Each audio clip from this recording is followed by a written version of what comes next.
The first lie was the champagne. It was a 1998 vintage, a bottle that cost more than my monthly mortgage payment, and it was flowing like water. I stood in a corner of the soaring, glass-walled event space on the top floor of the Sterling Financial Building, a ghost at my own daughter's pre-wedding party. The second lie was the laughter. It was too loud, too sharp, a brittle metallic sound that had nothing to do with joy. It was the sound of networking, of deals being whispered in the guise of congratulations. But the third and most brutal lie was the one that was about to be told about me. My daughter, Sarah, looked radiant. She was a vision in a simple white dress, her face glowing with a happiness that felt both beautiful and terrifyingly fragile. I had raised her alone since my wife, Helen, passed away a decade ago. I had done so on a modest budget, living a simple, quiet life. I had wanted her to have good values, to understand that a person's worth is not measured by their bank balance. Looking at her now, surrounded by this glittering, predatory crowd, I feared I had failed. Her fiancé, Alex, was the master of this universe. He was a young, brilliant investment banker with a killer smile and the soul of a shark. He moved through the room with an easy, arrogant grace, his hand always possessively on my daughter's back. He saw me in my corner, nursing a glass of club soda, and a flicker of annoyance crossed his perfect face. He saw me as a smudge on his otherwise perfect portrait of success.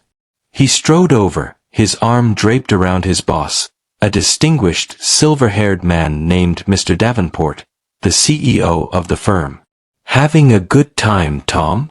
Alex asked, his voice booming with false bonhomie.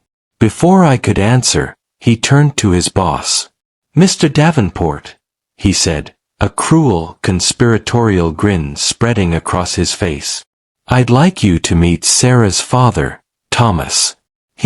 Well," he chuckled, a sound like breaking glass. "He's an unemployed loser, but we love him anyway." This is my true story.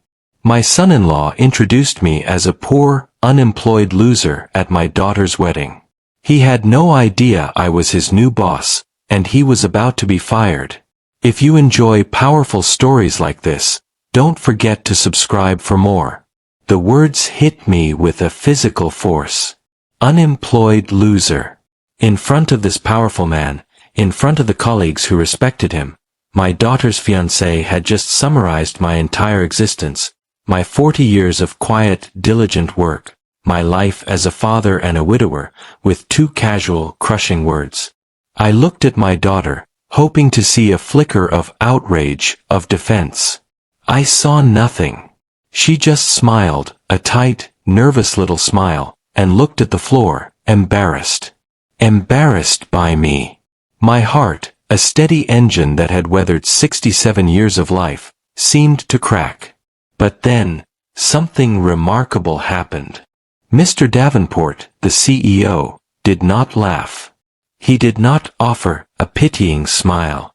Instead, his eyes widened, and a look of profound, almost comical shock washed over his face. He stared at me as if he were seeing a ghost. A slow, incredulous smile spread across his lips. He completely ignored Alex and extended a hand to me, his grip firm and his expression suddenly full of a deep, almost reverential respect. "We know each other," he said, his voice a low boom that cut through the party chatter. He looked at Alex, then back at me, the smile widening. "This isn't an unemployed loser," he announced to the suddenly quiet group that had gathered around them. "This is my silent business partner." Alex's jaw dropped. The color drained from his face. He looked back and forth between me, the man in the cheap suit, and his CEO, the king of his universe. The two images would not compute. His world was tilting off its axis. He stammered, "Sir? I don't understand." A joke. But I wasn't finished. I had been content to live my quiet life, to let my daughter have her happiness, to tolerate this arrogant young man she had chosen. But he had crossed a line. He had, in his casual cruelty, declared war. And he had no idea he was declaring war on a king. I looked at him, my quiet, unassuming librarian's face hardening into something he had never seen before. Something cold and ancient and utterly without mercy. I let the silence hang for a moment longer. Then, in a voice that was quiet, but carried with the absolute authority of a man who owned the very room we were standing in, I said the words that would shatter his world. "Alex," I said, looking him dead in the eye. "Clean out your desk. You're fired." The silence that followed my words was a physical thing, a sudden, crushing pressure drop in the room.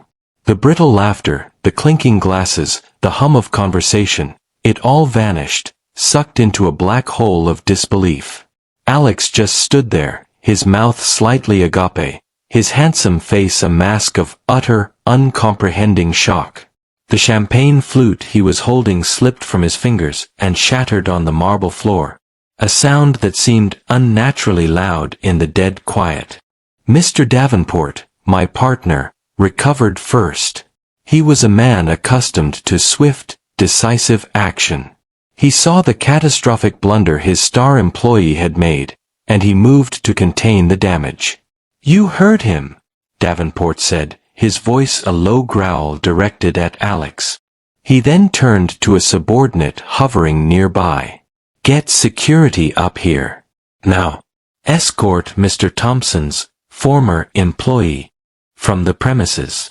The word former was delivered with the finality of a guillotine. Alex finally found his voice, a high-pitched, strangled squawk. "What? Fired? You can't fire me. He can't fire me. Who the hell is he?" The question was directed at Davenport, but it was I who answered. The time for secrets was over. The quiet, unassuming life I had so carefully constructed had been detonated by my own future son-in-law, and it was time to step out of the rubble. "My name is Thomas Richardson," I said, my voice calm and clear, carrying easily across the silent room. "And my firm, the Richardson Equity Group, acquired a 60% controlling interest in Sterling Financial 6 months ago. The deal was structured as a confidential private acquisition. Mr. Davenport and I are the new majority partners." My firm was legendary in the financial world, but it was also a ghost. We had no flashy headquarters, no public face. I was the silent Mr. are behind some of the biggest leveraged buyouts of the last 30 years. I managed a portfolio worth billions from a simple home office with a good internet connection, all while my daughter believed I was a retired, small-time accountant who lived off a modest pension. It was a choice my wife and I had made together years ago. We had seen what vast, unearned wealth did to other people's children, the entitlement, the lack of purpose. We wanted Sarah to grow up grounded, to build a life based on her own merits, not on a trust fund. I had maintained the secret even after my wife passed, content in my quiet, simple life. A life this arrogant young man had just deemed pathetic. As two grim-faced security guards moved towards Alex, my daughter, Sarah, finally broke from her frozen shock. But her reaction was not what I had expected. There was no dawning understanding, no apology.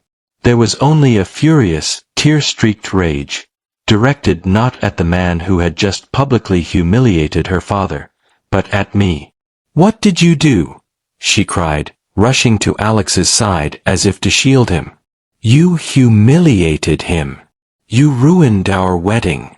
This was supposed to be the happiest night of our lives." She turned on me, her eyes blazing with a betrayal that cut me deeper than Alex's insult ever could. "You lied to me.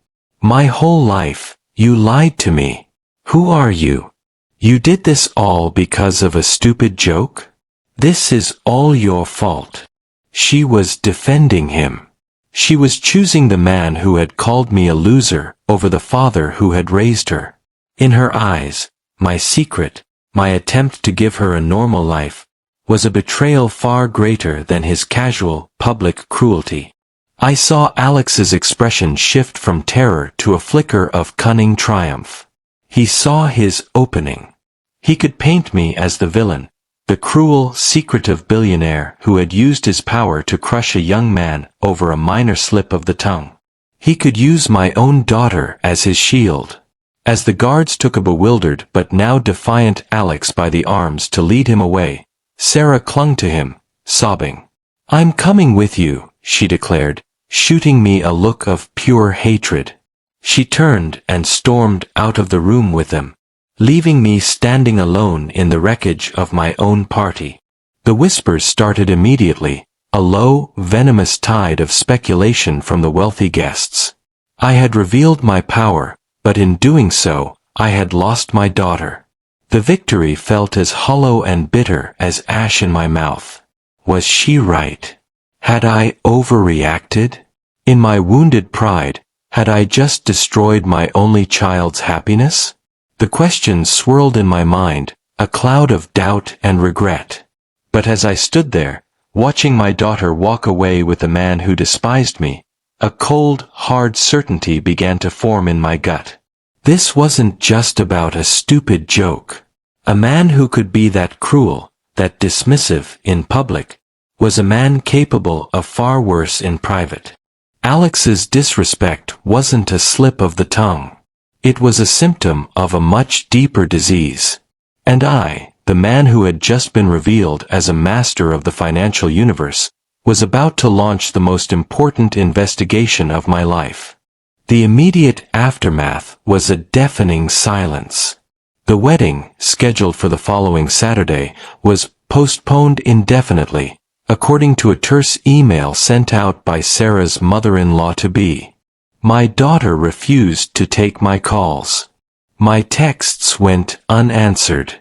I learned from a mutual friend that she had moved in with Alex, doubling down on her support for him, seeing him as the romantic, wronged hero in this drama I had apparently created. They were a team, united against the cruel, secretive father who had tried to destroy their love. The narrative Alex was spinning was brilliant in its own twisted way. He painted himself as the victim of a petty, vindictive old man, a titan of industry who couldn't take a joke. He claimed he was fired not for a lack of performance, but for the personal sin of not being good enough for the billionaire's daughter. Sarah, blinded by what she believed was love and furious at my lifelong deception, bought every word. The pain of her rejection was a physical thing, a constant, dull ache in my chest. For a few days, I was adrift in a sea of self-doubt. Had I been wrong? Had my pride gotten the better of me? Should I have just swallowed the insult, for my daughter's sake? But the engineer in me, the part that looks at a crumbling structure and seeks the foundational flaw, couldn't let it go. The disrespect was a crack on the surface. I needed to know how deep it went. I met with my partner, Mr. Davenport, in the now infamous boardroom. He was still reeling from the potential scandal. "Thomas," he said, his face grim, "this is a disaster. Alex was our rising star. Our clients loved him. We need to manage this narrative carefully." "Forget the narrative, Richard," I said, my voice cold. "I want to know who he really is. I want a full forensic audit of his entire career here. Every trade, every client, every commission report, every email. I want to know where he goes for lunch. I want to know if he cheats at solitaire. I want a complete picture of the man my daughter has chosen over me. Use the firm's internal auditors. And be discreet. No one is to know this is coming from me. This is a standard performance review following a contentious termination." Davenport, knowing he owed me and wanting to get to the bottom of the potential liability Alex had created, agreed immediately. He unleashed his team of auditors, a pack of bloodhounds who were paid to find inconsistencies. For a week, I heard nothing. I sat in my quiet, modest home, surrounded by the comfortable, unpretentious life I had chosen, feeling more alone than ever. The silence from my daughter was a constant accusation. I started to wonder if I had made a terrible, irreversible mistake. Then, I got a call from Davenport. His voice was tight, strained. "Thomas," he said, "you need to come in. Now. There's something you need to see." I drove to the Sterling Financial Building, the site of my public humiliation and secret triumph. Davenport met me in a secure, windowless conference room in the basement, far from the executive suites. The chief auditor, a humorless man with eyes like a hawk, was with him. Spread across the table were stacks of financial printouts and legal documents. We started with his highest value accounts, the auditor began, his voice a flat monotone. "Looking for any anomalies. We found one. A big one." He slid a folder across the table to me. "For the past 18 months, Alex has been managing a portfolio for the St. Jude Children's Hospital Charitable Trust. It's one of the firm's most prestigious pro bono accounts." I nodded, my heart beginning to beat a little faster. "His performance on the account was erratic," the auditor continued. "A series of high-risk trades, unusual churn. When we dug deeper, we found a pattern. After every major trade, a small percentage of the profit, disguised as a consulting fee, was being diverted." "Diverted where?" I asked, a cold dread beginning to form in my stomach. The auditor slid another document across the table. It was the incorporation paper for an offshore entity in Belize. He was funneling the money into a secret, undeclared account, the auditor said. An account he controlled. I looked at the name of the secret account, and the air left my lungs. It was a punch to the gut, a betrayal so profound it eclipsed everything that had come before.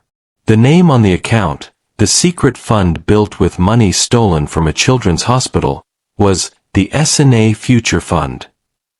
S for Sarah. A for Alex. He wasn't just an arrogant fool. He was a thief. And he was building his dream future with my daughter on a foundation of money stolen from sick children. The casual cruelty of his insult at the wedding was nothing compared to this. This was a glimpse into the true, black heart of the man my daughter had chosen. The discovery of the S&A Future Fund changed everything. The personal insult, the family drama, it all faded into the background, eclipsed by the stark, ugly reality of Alex's criminality. This wasn't about a father-in-law's wounded pride anymore. This was about a predator who preyed on the most vulnerable. My doubt and regret evaporated, replaced by a cold, righteous fury. My daughter wasn't just defending a man who had insulted me. She was defending a man who stole from dying children to fund their future life together. She was a victim of a far more insidious lie than I had ever told her. The auditors, now in a full-blown investigation, quickly uncovered the rest of the story. Alex had been showing Sarah the balance of this secret account, which had grown to over $2 million. He had presented it to her as proof of his investment genius, a surprise nest egg he was building for their future. He had told her it was from a series of brilliant, high-risk trades he'd made with his own money. The new house they were planning to buy, the lavish lifestyle he had promised her. It was all going to be funded by this poisoned dowry. My daughter's fierce loyalty to him, her rage at me, it all made a terrible kind of sense now. From her perspective, her brilliant, successful fiancé had created a fortune for them, while her poor father had lied to her for her entire life and then tried to destroy her happiness out of spite. She was living inside a carefully constructed illusion, and Alex was the master illusionist. I met again with my legal team, this time with the full weight of the audit report behind us. The lead lawyer, a man named Peterson who had a reputation for being a legal assassin, laid out the grim reality for Alex. "The evidence is overwhelming and irrefutable," he said, his voice devoid of emotion. "The paper trail from the hospital's trust to his offshore account is a straight line. We have him on wire fraud, embezzlement, and a half-dozen SEC violations. When we hand this over to the U.S. Attorney's Office, he is looking at a minimum of 15 years in federal prison. He is, for all intents and purposes, finished." The thought of Alex in prison brought me no joy. It was a messy, brutish solution. My mind, the mind of a strategist who preferred a quiet, elegant checkmate to a bloody battle, searched for a better way. I wanted more than just his punishment. I wanted his complete and total dismantlement. I wanted him to be the architect of his own ruin. I wanted my daughter to see, with her own eyes, the true nature of the man she had chosen. And then, as Peterson was detailing the legal structure of the offshore account, he mentioned a detail that made my ears prick up. A detail that was a product of Alex's own monumental arrogance. In setting up the S&A Future Fund, Peterson said, Alex made a rather sentimental and foolish error.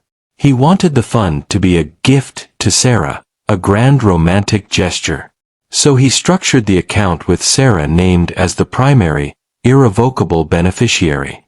He is the fund manager, with full control over the trades, but she is the legal owner of the assets. He likely did this to shield the money in case of his own personal or professional liabilities. Peterson saw it as a minor legal complication. I saw it as the key to the entire kingdom. The ultimate weapon. I looked at Peterson, a slow, cold smile spreading across my face. "So you're telling me," I said, "that the money he stole legally belongs to my daughter?" "In a convoluted way, yes," Peterson admitted. "Though of course, it is the proceeds of a crime, so it's subject to forfeiture." "Forget forfeiture for a moment," I said, my mind racing, the pieces of a new, far more elegant plan clicking into place. "He thinks he's given her a gift. A secret fortune. He has no idea that we know about it. She is his shield, his justification, the reason he is fighting so hard." I leaned forward. "We are not going to the authorities. Not yet. We are going to let him continue to believe he is safe. We are going to let him continue to believe that Sarah's loyalty is his greatest defense. And then, we are going to use his gift to her as the lever to pry his entire world apart." Peterson looked at me, a flicker of admiration in his cold eyes. He was beginning to understand. I wasn't just a client with deep pockets. I was a strategist. "What do you have in mind, Mr. Richardson?" he asked. "I am going to give my daughter a choice," I said. "A final, irrevocable choice. And either way she chooses, Alex is finished. The only question is whether she goes down with him." The game was about to enter a new, far more personal and far more dangerous phase. The first step was to re-establish contact. After 2 weeks of silence, I sent Sarah a simple text message. "I know you are angry with me, but I am still your father. Can we please meet for coffee? No arguments. No fighting. Just to talk." To my surprise, she agreed. Her loyalty to Alex was fierce, but my sudden, shocking transformation from a poor loser to a silent billionaire had clearly unsettled her. She was curious. And her curiosity was a vulnerability I could exploit. We met at a neutral, anonymous coffee shop halfway between my quiet home and the opulent prison she now shared with Alex. She looked tired. The righteous fury from the party had been replaced by a strained, defensive tension. She was holding on to her narrative, but the edges were beginning to fray. I didn't begin with an attack. I began with an apology. "Sarah," I said, my voice quiet and sincere. "I am sorry. I am sorry for the secret I kept from you.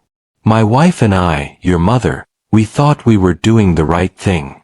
We wanted you to grow up with your feet on the ground, to value things other than money. I can see now that in trying to protect you, I ended up hurting you. The secret was a mistake, and I am truly sorry for the pain it has caused." This was not a lie. I was sorry. My strategy had backfired, leaving her vulnerable to a predator like Alex. My apology disarmed her. She had come prepared for a fight, for another display of my new, arrogant power. Instead, I had offered her contrition. I was just so shocked, Dad," she stammered, a flicker of the old affection returning to her eyes. "My whole life, I thought." "I know," I said gently. "But that secret doesn't change the man I am, or the father I have tried to be." I let that sink in. Then, I made my move. I laid my own trap, a false olive branch. "Listen," I said, leaning forward. "This situation with Alex, it has gotten out of control. I overreacted. I was hurt, and I acted out of pride. It was wrong of me to fire him like that." Sarah's eyes widened. This was what she wanted to hear. A confession. An admission of my own guilt. "He's a brilliant young man with a bright future," I continued, the lies tasting like ash in my mouth. "I am willing to undo what I have done. I am willing to speak to Mr. Davenport, to use my influence to have him reinstated. I am even willing to help him find a new position at a rival firm, if that's what he wants. I am willing to forgive and forget." I paused, letting the offer hang in the air, a golden, tempting fruit. "But," I added, my voice now firm, "I need one thing in return. I need you both to acknowledge that what he did was wrong. That it was a cruel, disrespectful thing to say to the father of the woman he claims to love. I need an apology. A genuine one. From both of you." I presented her with a clear, simple choice. A path to reconciliation. A path back to the life she thought she had, with her brilliant fiancé's career restored and her father's vast fortune now a friendly, benevolent presence in their lives. Or, she could continue to defend his actions, to cling to her anger and her narrative of my betrayal. "So, here is the choice, Sarah," I said, looking her directly in the eye. "You can choose your new life with Alex, a life of anger and resentment, cutting me out completely. Or you can choose your family. You can choose to heal this. You, Alex and I. But you can't have both. So I need you to talk to him. And I need you to make a choice." She left the coffee shop in a daze, torn and confused. I had given her a way out, a path back to the light. I almost hoped she would take it. A part of me, the father in me, still prayed that the daughter I had raised was still in there somewhere. 3 days later, she called me. Her voice was not the voice of the confused, conflicted girl from the coffee shop. It was cold, hard, and resolute. She had made her choice. "Dad," she said, her voice devoid of any warmth. "I've spoken to Alex. And we've talked about it. He feels terrible about what happened. But you have to understand the pressure he was under. And frankly, your deception was a huge shock. He feels that your reaction was completely out of proportion. We believe that you owe him an apology." I was stunned into silence. She had not only chosen him, she had adopted his warped, narcissistic view of the world. In her mind, I was now the villain who owed the hero an apology.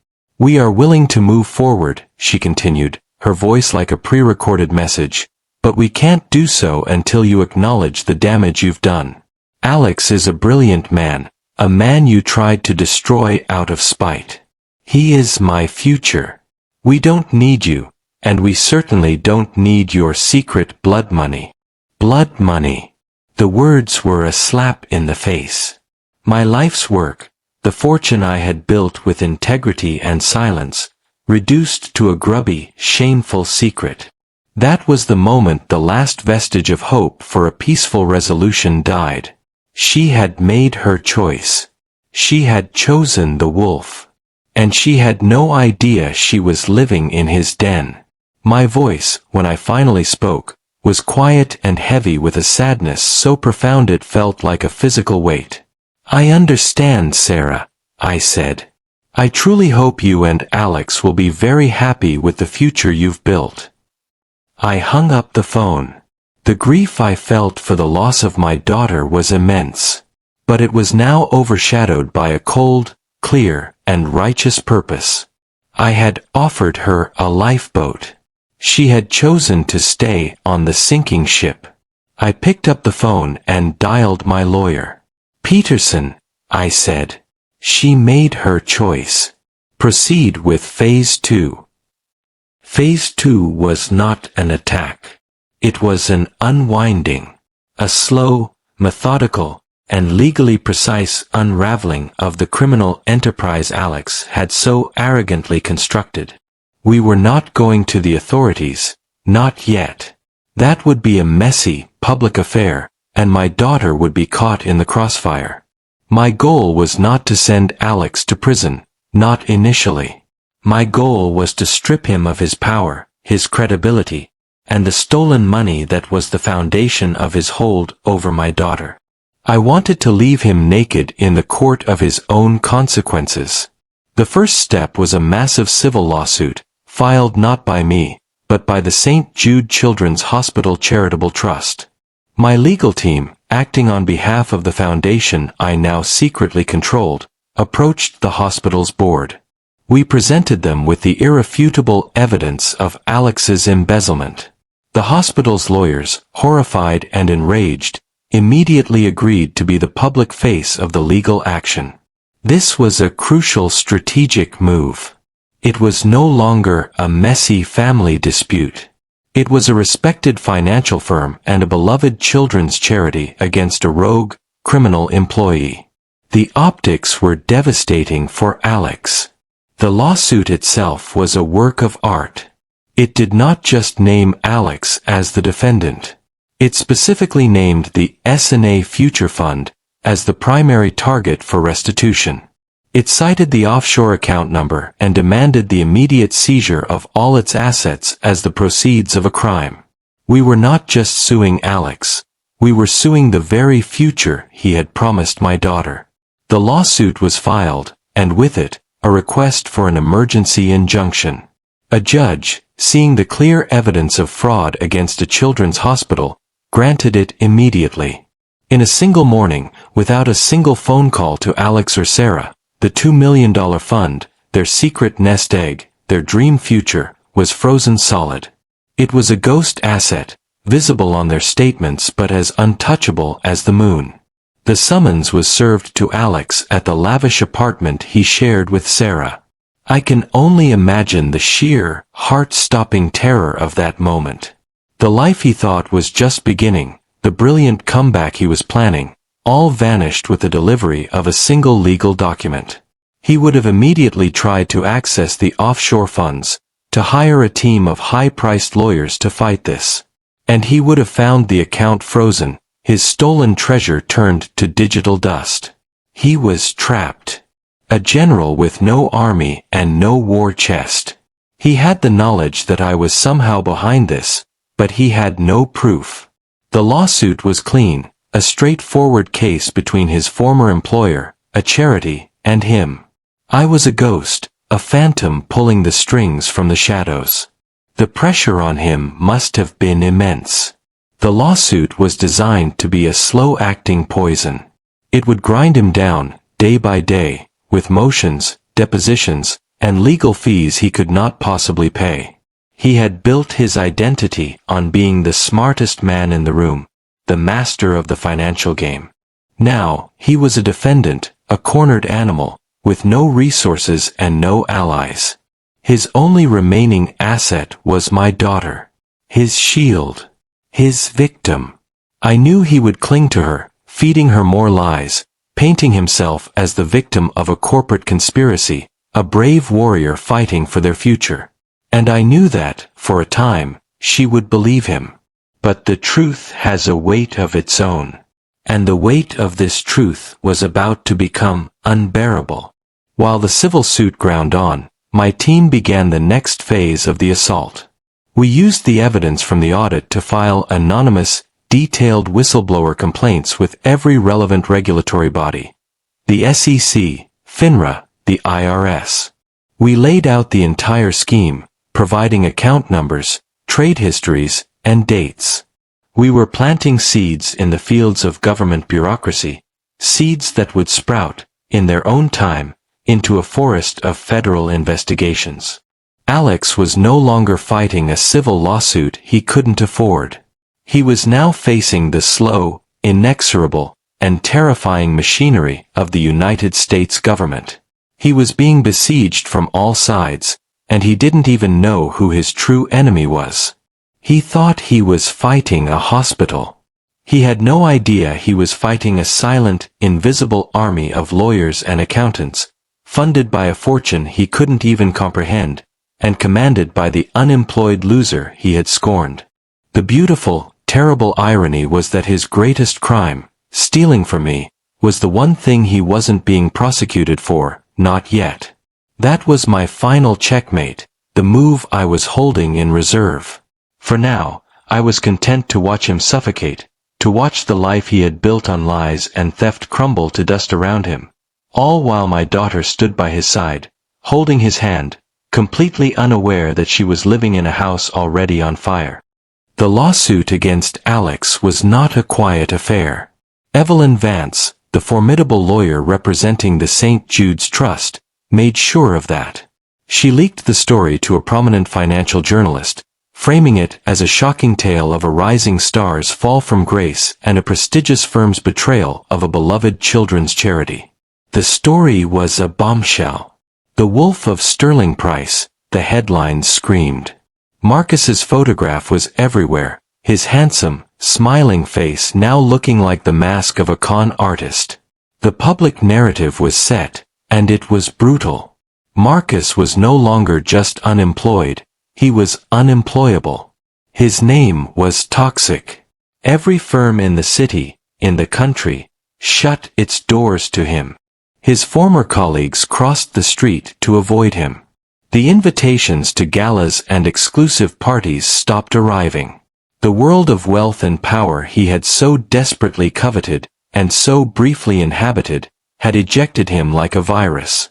The financial pressure on him and Sarah was immense. The lawsuit from the Children's Hospital was just the beginning. The story of his fraud prompted other clients of his, other retirees he had been slowly bleeding, to come forward. A class action lawsuit was filed. His legal bills mounted, a tsunami of debt with no income to pay for it. The lavish apartment they lived in was the first casualty. They couldn't make the rent. They were evicted, a humiliating public spectacle. They moved into a small, cramped rental in a far less prestigious neighborhood, their world shrinking day by day. I watched all of this from a distance, through the detailed reports from my private investigator and the public court filings. I felt a cold, detached satisfaction, the feeling of an engineer watching a flawed structure collapse under its own weight exactly as predicted. But my focus was on Sarah. I was watching for the cracks in her loyalty, for the first signs that the illusion was beginning to crumble. At first, she was a fierce defender. I saw photos of her, her arm linked with his as they walked into a courthouse, her face a mask of defiant loyalty. She was standing by her man, the brave victim of a vast conspiracy. She had given a tearful interview to a gossip blog, blaming a vindictive, powerful family member for orchestrating her husband's downfall out of spite. She was talking about me. Her words stung, but I knew they were the words of a person still trapped inside the lie. But the pressure was taking its toll. The constant calls from creditors, the whispers from former friends, the palpable shame of their public disgrace, it was a relentless siege. The man she was living with now was not the charming, confident titan she had fallen in love with. He was a bitter, angry, and frightened man who spent his days railing against the unfairness of the world, blaming everyone but himself. He blamed his firm for betraying him. He blamed the charity for being greedy. And most of all, he blamed me. I learned from my investigator's report that their fights were becoming more frequent, more vicious. The foundation of their relationship, built on the promise of a glittering, wealthy future, was cracking under the strain of a grim, impoverished present. The final straw for Sarah came from an unexpected source. The wedding vendors. The florists, the caterers, the musicians, the people who had provided the lavish fairy tale wedding, had never been paid in full. Marcus had paid the deposits with his legitimate income, but he had intended to pay the final massive balances with the money from my retirement fund, the money that was now frozen in his offshore account. The vendors, seeing his name in the news and realizing they were about to be stiffed, started suing. Not just Marcus, but Sarah as well, as she had co-signed some of the contracts. Suddenly, the shame was not just his, it was hers. She was no longer the tragic, loyal wife of a wronged hero. She was a co-conspirator in a tawdry story of debt and deceit. She was being hounded for money she didn't have, for a party that now felt like a funeral. The beautiful dream had become a waking nightmare. It was at this point, at her absolute lowest, that she began to question. The seed of doubt, the one I had planted with my silence and my strategic retreat, finally began to sprout. She had defended the man, but she could not defend the numbers. She could not defend the lawsuits. She could not defend the life of squalor and shame they were now living. The story he had told her was no longer adding up. And my daughter, a smart and capable woman beneath the layers of naivete, finally decided to do her own audit. The change in Sarah was not a sudden revelation, but a slow, agonizing dawning. The man she was living with was a stranger. The charming, ambitious go-getter had been replaced by a paranoid, resentful shut-in who spent his days obsessing over legal documents and his evenings drinking cheap whiskey. The grand plans for their future had been replaced by a desperate, day-to-day struggle to keep the lights on. The love and admiration she had felt for him curdled into a mixture of pity and a growing, sickening contempt. He was not a fallen hero. He was just a failure.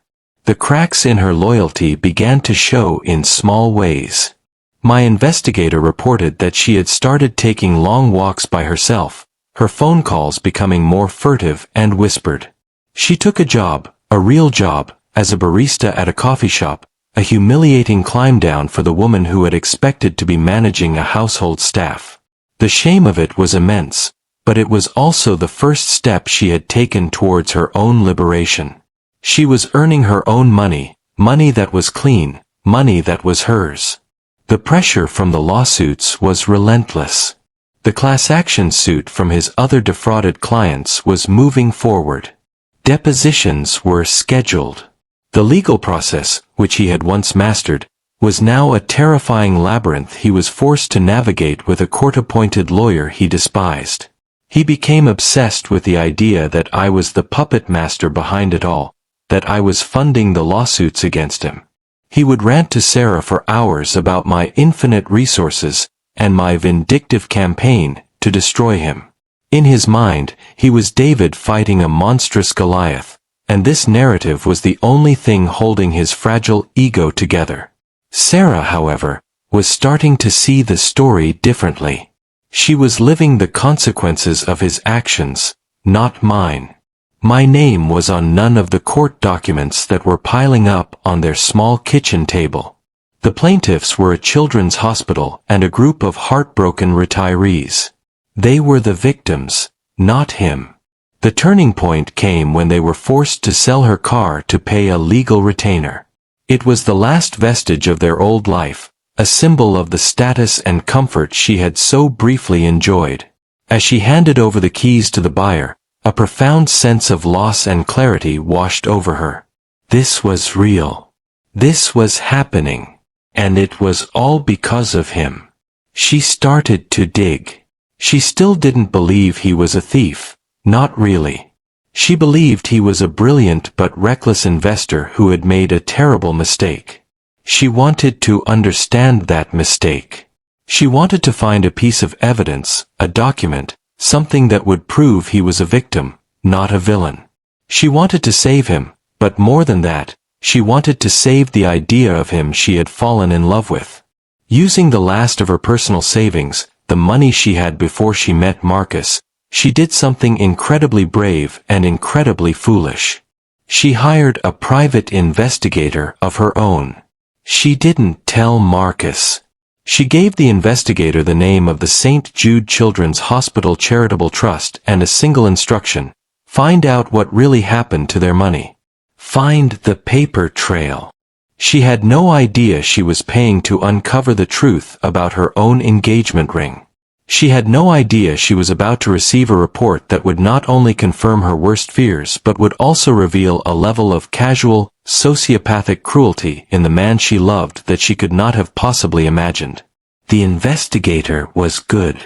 It took him less than a week. He delivered his report to her in a sealed manila envelope at the coffee shop where she worked. My own investigator watched from a distance as she took the envelope, her hands trembling, and went into the back room on her break. He watched as she emerged 20 minutes later, her face ashen, her eyes wide with a horror so profound it seemed to have hollowed her out from the inside. The illusion was shattered. The beautiful lie was dead. She now knew, with sickening certainty, that the man she had given her heart to, the man for whom she had sacrificed her relationship with her own father, was a monster. The report Sarah held in her trembling hands was a cold, dispassionate autopsy of her marriage. The investigator she had hired was thorough. He hadn't just found the paper trail, he had illuminated it. The report detailed, with bank-level precision, the series of complex wire transfers. It showed the money leaving the St. Jude's trust account, moving through a series of shell corporations, and landing in the offshore S&A Future Fund. It showed the commissions Marcus had skimmed, and it contained a detailed breakdown of the expenditures from that account. The $50,000 wire transfer to a high-end jeweler, dated 2 days before their engagement. The $20,000 down payment on a Porsche, registered in Marcus's name alone. The charges for luxury hotels in Paris and Rome, vacations he had told her were paid for by his annual bonus. It was all there. A meticulous, undeniable record of his lies. He hadn't just stolen from sick children, he had used that stolen money to buy her, to construct the very fantasy she had fallen in love with. Her ring was not a symbol of his love, it was evidence of his crime. Their entire relationship was the proceeds of a theft. That evening, Sarah didn't go home to their cramped, miserable apartment. She went to a motel, the same kind of cheap, anonymous place I had stayed in after she had thrown me out of her life. The irony was not lost on her. She spent the night staring at the ceiling, the investigator's report on the pillow beside her, a toxic companion. The grief she felt was immense, but it was a different kind of grief. She wasn't mourning the loss of a great love. She was mourning her own stupidity, her own blindness. She was grieving for the woman she had been, the woman who had so eagerly, so willingly, been fooled. The next day, she returned to the apartment to confront him. My investigator's report of this confrontation is a document I have read many times. It is a portrait of a final, ugly implosion. She didn't scream. She didn't cry. She walked in, placed the report on the table in front of him, and said, "Explain this." Marcus, who had been pacing the small apartment like a caged animal, saw the report and his face went white. The final lie, the final firewall protecting his fragile ego, had been breached. He did what all narcissists do when cornered by irrefutable truth. He attacked. He called her stupid, naive. He accused her of conspiring with me, of betraying him. He tried to gaslight her, to twist the facts, to tell her that this was how the world of high finance worked, that everyone did it. But the spell was broken. She was no longer under his control. She looked at him, at this weak, pathetic man trying to justify stealing from a children's hospital, and she felt nothing but a profound, bottomless contempt. "I defended you," she said, her voice a low, trembling whisper of pure, cold rage. "I fought with my own father for you. I chose you. And you were laughing at me the whole time." She took off the large, glittering engagement ring, the ring he had bought with my stolen retirement money, the ring that had been the symbol of her dream future. She didn't throw it at him. She placed it gently on top of the investigator's report. "This was never about us, was it, Marcus?" she said, her voice full of a sudden, weary clarity. "It was only ever about you." She turned, packed a single bag with a few things that were truly hers, and walked out of his life without another word. The S&A Future Fund was bankrupt, in every sense of the word. The partnership was dissolved. She was alone, humiliated, and broken, but for the first time in a long time, she was free. The wolf had been unmasked, and she had finally found the courage to run. The question was, where would she run to? The answer was a place she never thought she would go again. She came to me. She appeared at the door of my quiet apartment a week later. She looked like a refugee, thin and exhausted, the last vestiges of her privileged life stripped away. She was holding a single, small suitcase. The defiance was gone, the anger was gone. All that was left was a deep, hollow shame. I opened the door, and she just stood there on the welcome mat, unable to meet my eyes, unable to speak. The silence stretched between us, filled with the ghosts of her betrayal and my pain. Finally, she looked up, her eyes swimming with tears. "Dad," she whispered, her voice cracking. "I was wrong. I was so wrong. I am so sorry." She didn't ask for money. She didn't ask for help. She just stood there, offering the only thing she had left, her confession. It was the moment I had been waiting for, the moment of my ultimate victory. But looking at my daughter, my broken, humbled daughter, I felt no triumph. I just felt the profound, aching grief of a father. I stepped aside and held the door open. "Come in, Sarah," I said, my voice softer than I had intended. "Come inside." She spent the next few days in a state of emotional collapse, sleeping for 12 hours at a time, the cumulative stress and shame finally overwhelming her. I just let her be. I made her soup. I made her tea. I didn't press her for details. I didn't say, "I told you so." I simply created a quiet, safe space for her to fall apart. When she was finally ready to talk, the story poured out of her, a torrent of grief, regret, and self-recrimination. She told me everything. How Marcus had swept her off her feet, how he had sold her a dream of a life so glamorous she couldn't resist it. How he had slowly, subtly, poisoned her against me, painting me as a simple, unambitious man who didn't understand the modern world, a man who was holding her back. "He made me feel ashamed of you," she admitted, her voice thick with self-loathing. "He made me feel ashamed of our simple life, of our home. He made me want more. And when you revealed your secret, your wealth, it just confirmed his narrative. I thought you were a liar, a hypocrite. I couldn't see that he was the one who was lying to me all along.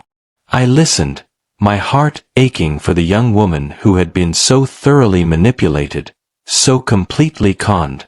I saw my own part in it, the way my secrecy, my well-intentioned desire to protect her, had inadvertently made her vulnerable. The reckoning was not just hers.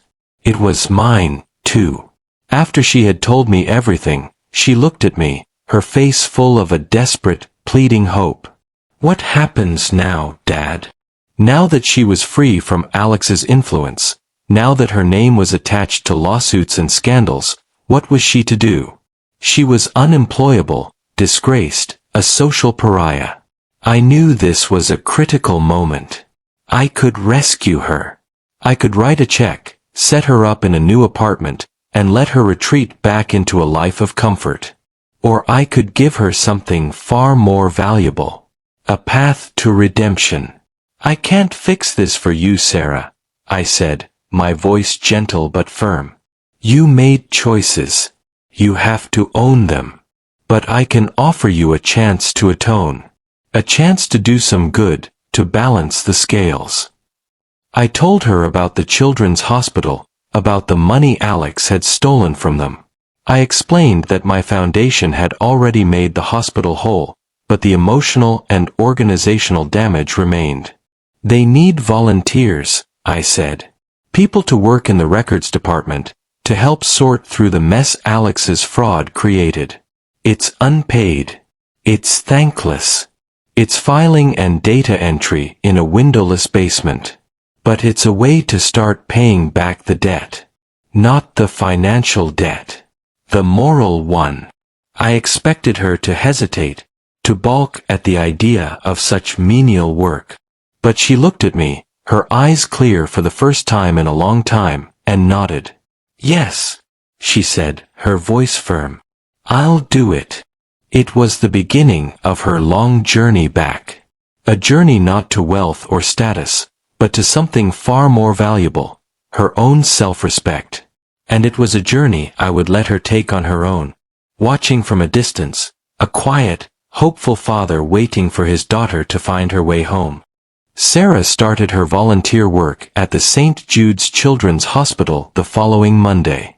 The work was exactly as I had described it, tedious, thankless, and performed in a dusty, fluorescent-lit basement office. She was tasked with helping the hospital's auditors piece together the tangled mess of records that Alex's fraudulent trades had created. It was a direct, daily confrontation with the real-world consequences of her former fiancé's crimes. She was no longer dealing with abstract numbers on a page. She was seeing the diverted funds that should have gone to chemotherapy drugs, to pediatric care, to research that could have saved lives. It was a brutal but necessary education. I did not visit her there. I did not call to check on her. This was her path to walk, and she had to walk it alone. I received quiet updates from the hospital administrator, who was aware of the situation. He told me she was a model volunteer, diligent, quiet, and hardworking. She never complained. She just did the work. She sold the last of her expensive clothes and jewelry, not the engagement ring, which was now evidence in a federal case, but the other trinkets of her former life. She used the money to pay her legal fees and to make a small, anonymous donation back to the hospital.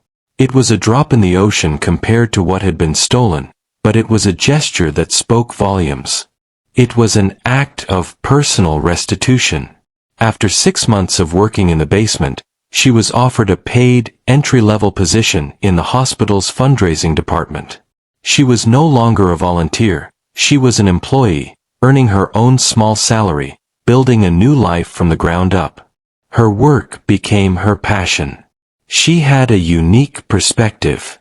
She understood, in a deeply personal way, the importance of every single dollar that was donated. She became the department's most effective and passionate advocate. She was good at it.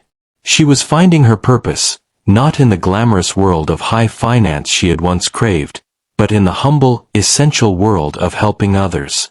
Our own relationship was slowly, cautiously, healing.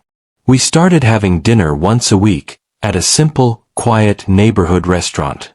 We didn't talk about Alex or the trial. He had been indicted on multiple federal charges and was awaiting a lengthy court battle he could not win.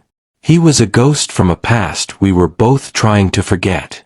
Instead, we talked about her work at the hospital. We talked about my work with the Library Foundation. We were two builders, speaking the common language of creating something good in the world. The old, easy affection between us was slow to return, but it was being replaced by something new, a mutual respect. I respected the woman she was becoming, a woman forged in the fire of humiliation and regret, a woman who was patiently, diligently, rebuilding her own character. And she, I think, was beginning to respect the father I had always been, a man whose values she had once scorned but was now beginning to understand. One evening, after we had finished dinner, she looked at me across the table, her expression serious. "Dad," she said, "I want to thank you." "For what?" I asked. "For not saving me," she said, her voice quiet but strong. "When I came to you, you could have written a check and made all my problems go away. You could have bought me a new apartment, a new life. But you didn't. You gave me a job in a basement. You made me confront the mess I had helped create. You made me save myself. And it's the greatest gift you have ever given me." A lump formed in my throat. It was the moment I had been waiting for, the true and final apology, an acknowledgement not just of her mistake, but of the hard-won wisdom she had gained from it. I reached across the table and took her hand. "I am so proud of the woman you have become, Sarah," I said. And in that moment, the last of the anger, the last of the hurt, finally dissolved. She was not the girl who had betrayed me. She was my daughter again, whole, strong, and redeemed. A year after the disastrous wedding party, the first library funded by the Martha Thompson Literacy Foundation was ready for its grand opening. It was a beautiful building in a part of the city that had been a book desert, a place of hope and light where there had once been none. On that same week, the news broke that Alex, facing an avalanche of irrefutable evidence, had taken a plea deal. He was sentenced to 7 years in a federal minimum security prison. It was a quiet, anticlimactic end to his story. I felt a sense of closure, but not triumph. He was simply a closed case, a file to be put away in a drawer. My focus was on the future, on the dedication of the new library. The dedication ceremony was a joyous, community affair. The mayor was there, local families, and children with faces bright with excitement. Elias Thorne, as chairman of the board, gave a powerful speech about the transformative power of knowledge. Then, he introduced the next speaker. "It is my honor," he said, "to introduce the director of the St. Jude's Hospital Foundation, a woman whose passion and dedication have become an inspiration to us all, my friend, Sarah Miller." I watched as my daughter walked to the podium. She was poised, confident, and radiant in a way that had nothing to do with expensive clothes or jewelry. She spoke eloquently and passionately about the shared mission of our two foundations, about building stronger communities through health and education. She spoke of the importance of second chances, of the power of community to heal and to build. Her voice never wavered. She was not the broken girl who had shown up on my doorstep. She was a leader. As she spoke, I saw her not just as my daughter, but as my peer, my partner in this new life's work. When the speeches were over and the ribbon was cut, she found me in the bustling crowd. "You did good up there," I said, my voice thick with a father's pride. "I learned from the best," she replied, a warm, genuine smile on her face. We stood for a moment, watching the children pour into the library, their excited shouts echoing in the grand new space. The sight was more beautiful than any stock portfolio, more valuable than any private jet. This was real wealth. This was a real legacy. Dad, Sarah said, turning to me, her expression serious. The hospital foundation is launching a major capital campaign for a new pediatric research wing. It's the biggest project we've ever undertaken. She took a deep breath. I was wondering if the Thompson Foundation would consider being a partner. She was not asking for a handout. She was not asking her rich father for money. She was a professional, the director of a major foundation, proposing a strategic partnership with another foundation. I looked at my daughter, at this strong, capable, and compassionate woman she had become. The past was a scar, but it was a scar that had healed into something strong. Sarah, I said, a slow smile spreading across my face. I think that's an excellent idea. Let's have our people set a meeting. She laughed, a real, joyful sound. I'll have my assistant call your assistant, she joked. In that moment, standing in front of the beautiful library, a monument to the woman we had both loved, our relationship was finally, completely rebuilt. It wasn't the old relationship of a father and a child. It was a new one, a partnership of equals, forged in the fire of betrayal and redeemed by the hard work of atonement. I had lost a daughter, but I had gained a partner. My name is Thomas Richardson. My future son-in-law once introduced me as an unemployed loser. But in the end, his greed didn't just make me a billionaire. It gave me back my daughter and gave us both a purpose far more valuable than any inheritance. He tried to tear down my world, but instead, he just gave me the opportunity to build a much better one.